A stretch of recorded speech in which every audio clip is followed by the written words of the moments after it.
আজকে আমরা বানাবো বেগুন দিয়ে মেথি শাক। মেথি শাকটাকে ভালোভাবে বেছে জল দিয়ে ধুয়ে নিয়েছি। এইবারে আমি মেথি শাকটাকে ভালোভাবে কুচিয়ে নেব। মেথি শাক কোচানো হয়ে গেলে একটা কড়াইতে সর্ষের তেল দিয়ে দিলাম। এবারে আমি এখানে আগে বেগুনগুলোকে ফ্রাই করে নেব।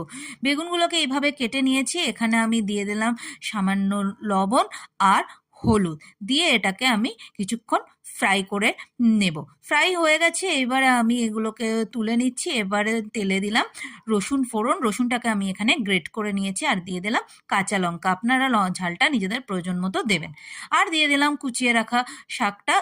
এবার এর মধ্যেও আমি এখানে দিয়ে দেব হলুদ আর লবণ দিয়ে এবার আমি এটাকে ভালোভাবে ফ্রাই করে নেব যতক্ষণ না শাকটা ভালোভাবে সিদ্ধ হচ্ছে। শাকের থেকে জল ছাড়ে, শাক সিদ্ধ হয়ে গেছে। এবার এর মধ্যে আমি দিয়ে দিলাম বেগুন, দিয়ে ভালোভাবে এটাকে ফ্রাই করে নেব। আর টেস্টের জন্য সামান্য দিয়ে দিলাম চিনি। আমাদের রেডি হয়ে গেছে মেথি